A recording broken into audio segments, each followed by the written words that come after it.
Hello hi नमस्कार welcome back to my channel. आज अमावास्या थिला और आंकर दुकान बंद थिला सेति पई हमें समस्त जाउथिलु गोटे जगह को। ये बोऊ मु आका पुओ समस्ते हम गाड़ी भी आसिकी पहुंची जाइतिला तो हमें समस्ते भालु एबे जिबा पई।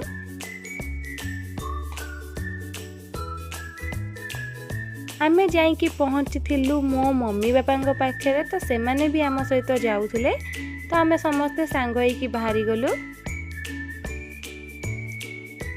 बाटरे साखी गोपाल पाखे आमे पौड़ पीथिलु जेतु टिके खरा हेलानी तो सेति पई आमे पौड़ पीबा पई बाटरे रहिलु। समस्ते पौड़ पीबा परे पौड़ पीबे आ नाली खाइबेनी सेटा तो हेई पारिबोनी तो मु नाली भी नहीं आस्थिली खाइबा पई। तापरे आमे आसी पहुंची जाइथिलु बाबा बराळ बालुंकेश्वरଙ୍କ मंदिर रे। सेठी मो बापांकर मानसिक थिला तो सीए गाधोउथिले। मोर भी किछिटा मानसिक पूजा थिला, मोर भी किछिटा भोगराग करिवार थिला तो मु भी सब करि देइथिली।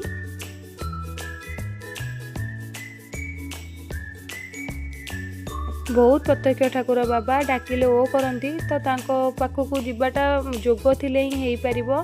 तो आग अपेक्षा मंदिर बहुत सुंदर हो गलानी, बहुत भल काम भी हो जाइए। तापर आमे पळैथिलु बाबा को दर्शन करबा पई। नना नेकी जाइथिलु भोग करबा पई। बहुत कष्ट रे मु टिके बाबा वीडियो बनैछि। हमर भोगराग बहुत भल रे हो गला। एटा बाहर मु आसी टिके वीडियो बनैथिलु। देखंतु केते लोक बसचंदी पूजा पई।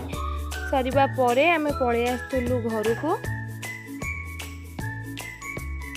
घर को आसवा बाटरे जेहेतु भोक जोरे लगुला आम गोटे होटेल रही जोटि बिना पियाज रसुण वाला होटेल तो सेठी आमको खाइबार थिला। बहुत भीड़ होता भी आमको ठाकुर दयारू खाइबा मिल जाता। अरुआ भात डालमा काकुड़ी सालड मिक्स भजिया आ गोटे महुर कि बेसर मु कहि परिबिनी।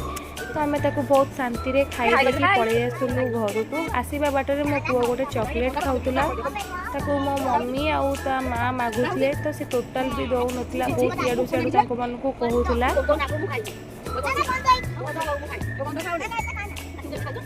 चॉकलेट खाइबा पई मो पुओ पूरा पागल। तो आमे थकी जाइथिलु बहुत, समस्ते सोई पड़िथिले। तो जेहेतु आमे एबे घर को फेरुचु सेति पई समस्ते बाय कहउथिले। मो पुओ एठी बाय कहउची।